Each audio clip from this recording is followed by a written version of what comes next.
जैसे कि हमने देखा था कि बाबर के आक्रमण के समय जो भारत की दशा अनुकूल नहीं थी, इसीलिए उसने क्या किया कि जो है भारत को जो है उसने अपना जो महत्वाकांक्षा थी उसकी एक विशाल क्षेत्र को जो अपने अधीन करने की, तो उसको जो है उसने संपूर्ण किया। ओके, तो उससे आगे की जब हम बात करते हैं, उससे आगे की जब बात करते हैं कि बाबर ने जो पानीपत की पहले युद्ध में जो वो इब्राहिम लोदी को पराजित किया, और इसी के परिणामस्वरूप भारत में मुगल वंश की स्थापना हो गई और लोदी वंश का या दिल्ली सल्तनत का जब उसका अंत हो गया तो उसके उपरांत जो है क्या हुआ कि अब जो है एक मुगल साम्राज्य था उसके द्वारा स्थापित हो गया। अब उससे अगली उसके पास चुनौती थी वो राजपूत थे, और राजपूत में मुख्य तौर पर जो है राणा सांगा का। ठीक है, एक मतलब एक डाली से दूसरी डाली, इस तरह से जो है वो हम क्या करेंगे कि जो है वो इसके संदर्भ में जो है वो समझते आएंगे।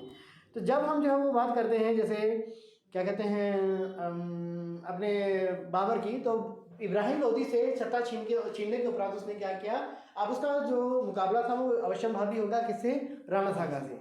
अब उसका दूसरा मुकाबला, इनकी हर साल में उसके जीवन की महत्वपूर्ण घटना घटित होती है। 1526 ईस्वी में पानीपत की पहली लड़ाई, 1527 ईस्वी में कन्हार की लड़ाई जिसमें राणा सांगा को पराजित किया, 1528 में किसको पराजित किया था, चंदेरी की लड़ाई थी, किसको पराजित किया था, मेदिनी राव को, एक राजपूत शासक था तो उसको जो पराजित किया था। और अगले साल की 1528 ईस्वी में 1528 से शायद सॉरी मेदिनी राव था, और 1529 में जो घाघरा की लड़ाई थी जिसमें महमूद लोदी और जो नुसरत शाह हुसैन थे उसको जो उसने पराजित किया, और 1530 ईस्वी में जो उसकी मृत्यु हो गई। अब उसके बाद जो बात आती है वो आती है हुमायूं के संदर्भ में। तो हुमायूं के संदर्भ में जब यहाँ पे हम बात करते हैं तो हुमायूं जो था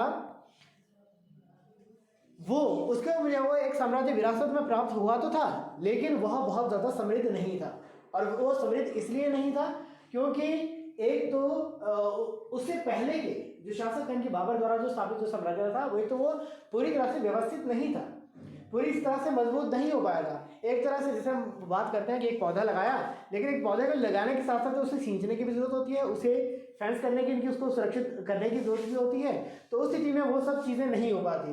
अब आर्थिक दृष्टि से भी अभी ये इतने मजबूत नहीं हो पाए थे, और क्योंकि किसी से हमने अगर सत्ता छीनी है ना, तो ये स्वाभाविक है कि निश्चित तौर पर जो विरोधी पक्ष होगा वो भी उसको वापस हासिल करने का प्रयास करेगा।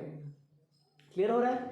अब हम बात करते हैं यहाँ पे हुमायूं, और हुमायूं के संदर्भ में जो आपने एक चीज़ याद रखनी है कि हुमायूं के बारे में एक चीज़ कहा जाती है, प्रोफेसर लेनपुर और सर रिचर्ड बर्न ने जो वो इतिहासकार हैं, इन्होंने जो उनके बारे में ये कहा है कि हुमायूं जीवन भर लड़खड़ाता रहा और लड़खड़ाते ही उसका अंत हो गया। साधारण शब्दों में क्या है कि हुमायूं के कहते हैं, उसके बारे में एक बात कही जाती है कि जहाँ कहीं भी गलती करने का मौका मिलता तो वो कभी भी उससे चूकता नहीं था। ठीक है, कभी भी उससे चूकता नहीं था। वहाँ पे घटित हो रहा है वो निश्चित तौर पर जो है वो उसके लिए जो है वो एक प्रकार से प्रतिकूल ही होता चला गया। ठीक है, अब हम जहाँ पे बात करते हैं जैसे हुमायूं के बारे में जब हम बात करते हैं तो हुमायूं से सबसे पहले हुमायूं के पास जो है वो दो चुनौतियाँ थी, जैसे हमने परसों में उदाहरण दिया था, जो मैंने दो पहलू, दो अपोजिट डायरेक्शन के बारे में यहाँ पे बात कही थी। एक जो है वो आपका गुजरात वाला क्षेत्र था, और दूसरा जो था अपोजिट उसका बंगाल वाला क्षेत्र। ठीक है, तो गुजरात में क्या था, गुजरात में इसमें 3-4 चीज़ें ही जो आपको यहाँ पे मेंशन करूँगा कि जब उसका गुजरात, सामने को हाथ रखिएगा, खुले रखिएगा। जब गुजरात की बात हम करते हैं तो गुजरात के संदर्भ में वहाँ पे आपको याद होगा कि 1526 ईस्वी में वहाँ पे जो वो शासक जो बन बैठा था वो उसका नाम था बहादुर शाह। ठीक है, बहादुर शाह था, और बहादुर शाह के साथ जो उसका संघर्ष हुआ वो 1535 ईस्वी में।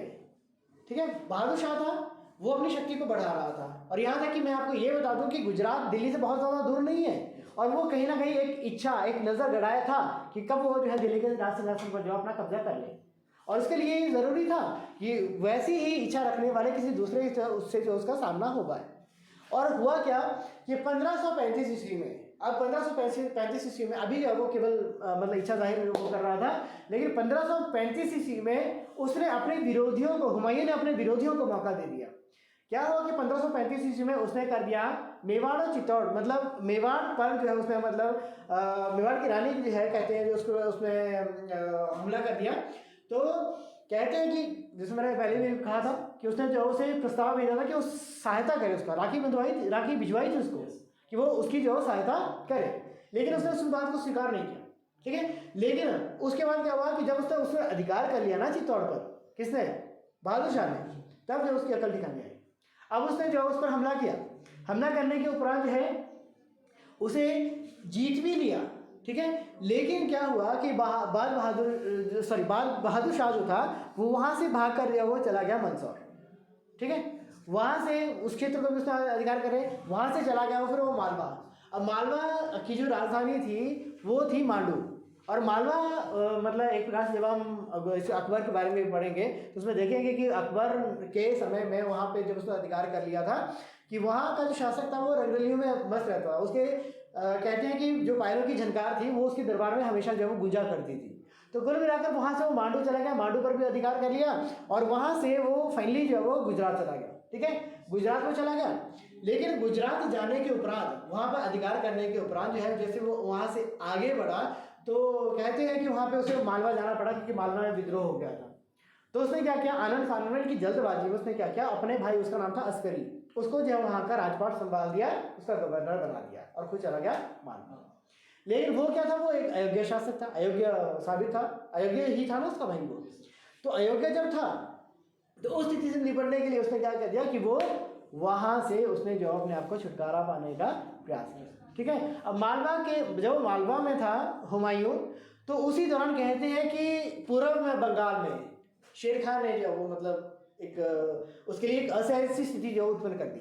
तो उसको उसका मुकाबला करने के लिए अब उसे जाना पड़ा कहाँ, वापिस वहीं बंगाल, ओके।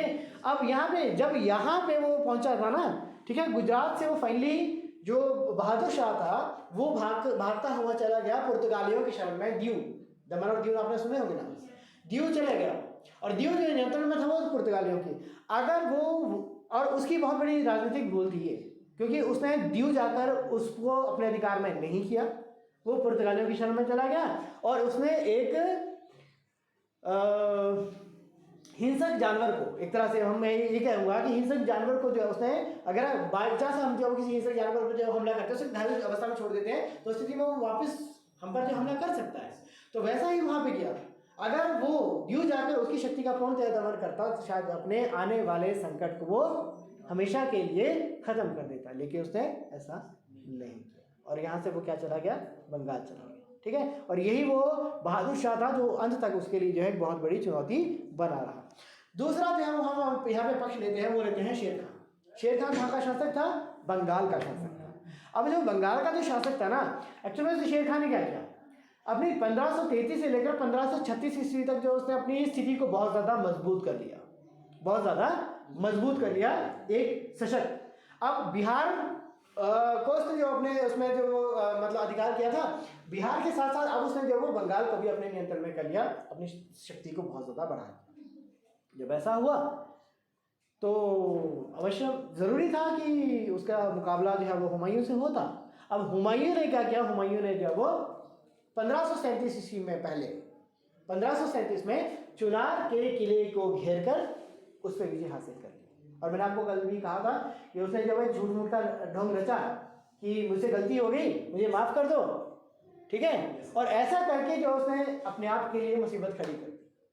वहाँ वही अगर उसकी अपनी शक्ति को वो दमन कर देता तो निश्चित तौर पर जो वो वहाँ पे हमेशा के लिए उससे भी निजात पा लेगा, लेकिन उसने ऐसा नहीं किया, ठीक है। और वहाँ से उसने अपना अगला जो रुख है वो उसने बंगाल की ओर करना शुरू कर दिया। बंगाल में मतलब जिसका अधिकार था वो किसका था, शेरशाह सूरी का, इनकी शेर खान का था। शेर खान ने क्या किया, उसे पता था कि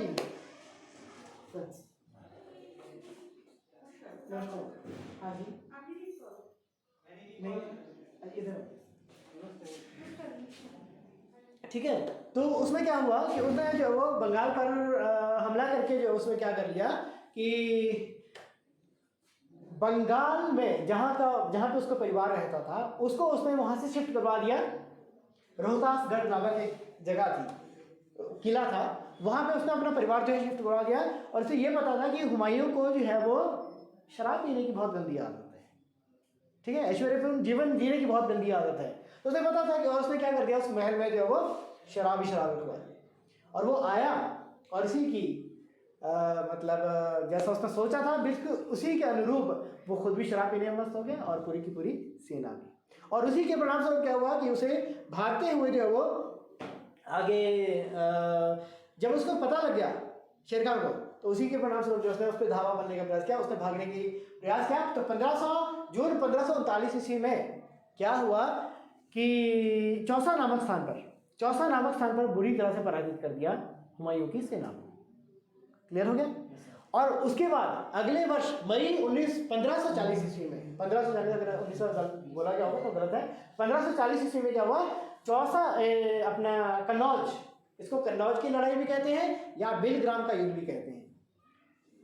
कन्नौज की लड़ाई या बिलग्राम के युद्ध में जो वो पुनः हुमायूं शेरशाह सूरी के हाथों पराजित हो गया, शेर खां के हाथों पराजित हो गया, और अब वो बन गया था शेरशाह सूरी।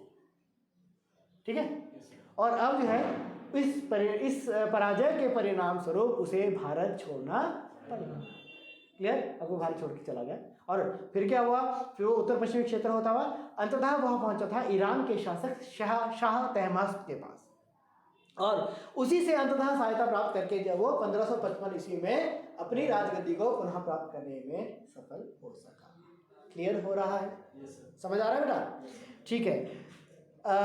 यहाँ आगे बढ़ूं तो इससे क्या हुआ, अब ये क्लियर हो गया कि अब उसके पास दो विरोधी थे और दोनों ही विरोधियों को वो पूर्णतः समाप्त नहीं कर सका, और उसका खमियाजा उसे भुगतना पड़ा भारत छोड़ने के रूप में। अब 1540 से लेकर 1545 ईस्वी तक वो शासक रहा शेरशाह सूरी। 1545 से 1555 ईस्वी तक उसके उत्तराधिकारी, 4 उत्तराधिकारी थे, वो शासक के रूप में कार्य करते थे। और हुमायूं के बारे में अगर कुल मिलाकर बात की जाए तो 1540 से लेकर 1555 ईस्वी तक उसे जो वो भारत से निर्वासित रहना पड़ा। 1555 में वो वापस आया और 1556 ईस्वी में जाकर जो है उसे मृत्यु को वो प्राप्त हो गया। क्लियर? मतलब उसके सामान्य शब्दों में कह सकते हैं कि उसके शासन काल में, उसके जीवन में उसके लिए राजगद्दी जो वो एक मतलब कांटों से भरा जो है वो एक सिंहासन। क्लियर? ठीक है। और इसीलिए जो वो, और फाइनली जब 1556 ईस्वी में जब जो है सुबह की नमाज अदा करने के उपरांत वो शेरमंडल दीनपरा नामक नगर को आया था, तो दीनपरा नामक नगर में शेरमंडल पुस्तकालय था, उसकी पुस्तकालय की वहाँ पे जो उसने सुबह नमाज अदा की सुबह की, उसके बाद सूर्य को दर्शन किए, और उसके उपरांत जब वो वापस आ रहा था तो वहाँ पाँव उसका फिसला, लुढ़का, और लुढ़कने से उसकी मौत हो गई। तो वो आपका ये सवाल पूरा होता है कि हुमायूं जीवन भर लड़खड़ाता रहा और लड़खड़ाते ही उसका अंत हो गया। अब हम बात करते हैं हुमायूं को भारत छोड़ना क्यों पड़ा। ठीक है, हुमायूं को भारत छोड़ना क्यों पड़ा, कि क्या ऐसा हुआ कि उसे जो भारत से निर्वासित होकर रहना पड़ा। तो सबसे पहले उसका जो कारण था वो यही था कि वो एक राजनीतिक दृष्टि से जो है उसने बहुत बड़ी भूल कर रखी थी। हालांकि वो एक आज्ञाकारी एक पुत्र होने के नाते उसने जो बहुत अच्छा फैसला किया, अपने पिता की अंतिम इच्छा को पूरा किया और अपने साम्राज्य को अपने भाइयों में बांट दिया। लेकिन साम्राज्य का विभाजन उसके लिए एक बहुत बड़ी राजनीतिक भूल साबित हुई। क्लियर? सेकंड जो आता है वो आता है उसका दयालु स्वभाव। उसके भाइयों ने हमेशा उसको दगा दिया। ठीक है, बार बार जो वो गलतियां करते, बार बार उसे जो वो मतलब उसके पीठ छुरा घूमते, लेकिन उसके बावजूद भी वो क्या करता, जब वो फिर से जो हुआ था, आपको याद होगा कि अभी गुजरात का बारे में बात कर रहे थे, फिर से जो उसका किसको बना दिया, अस्करी को, वही भाई जिन्होंने उसको सब कुछ जो तबाह कर दिया। ठीक है, उसके बाद जो वो उसका रंगरेलियों में डूबे रहना। आपको उसका जैसे मैंने कहा था विवेक, जैसा कि मैंने कहा था कि उसे शराब पीने की, अफीम खाने की और रंगरेलियां बनाने की बहुत ज्यादा बुरी आदत थी, और उसी के परिणाम से उसने क्या किया, अपना सब कुछ तबाह कर दिया।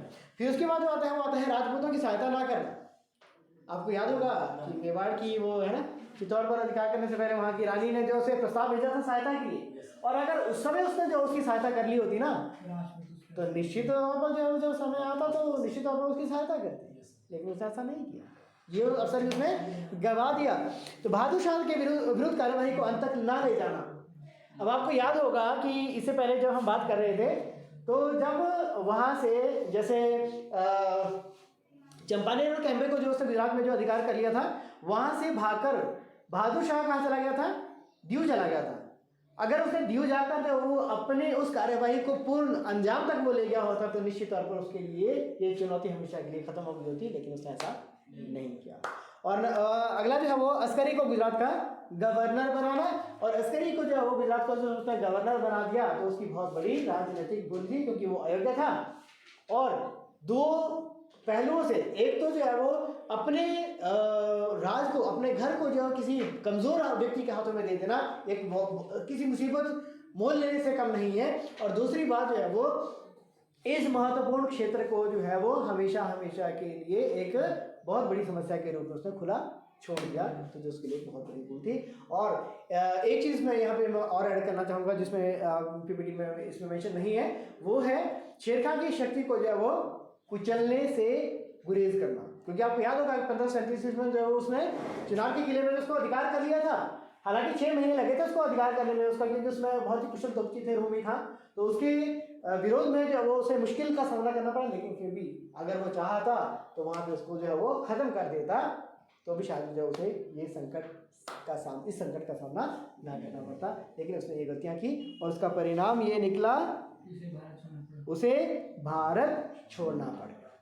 ठीक है। और उसके बाद उसमें उसके जो वो उत्तराधिकारी इनकी 1545 से लेकर शेरशाह सूरी के उत्तराधिकारी 1545 से लेकर 1555 तक जो है वहाँ पे इसी प्रकार से जो वहाँ पे रहे। और इसमें जो है वो उसमें क्या कहते हैं, लेकिन 1555 ईस्वी में जो पहले माछीवाड़ा की लड़ाई में जो है वो आदिलशाह सूरी को पराजित करके, और 1555 में ही एक युद्ध हुआ था सरहिंद का युद्ध, और इसमें सिकंदर शाह सूरी को पराजित करके जो उसने अपनी शक्ति को साबित करते हुए अंततः जो था वो भारत की राजगद्दी को, दिल्ली की राजगद्दी को जो है पुनः प्राप्त करने में सफलता हासिल कर ली थी। लेकिन अगले ही वर्ष 1556 में उसकी मृत्यु हो गई। क्लियर बेटा? ठीक है। अच्छा जी, तो इससे क्या हुआ, ये तो हो गया हमारा हुमायूं के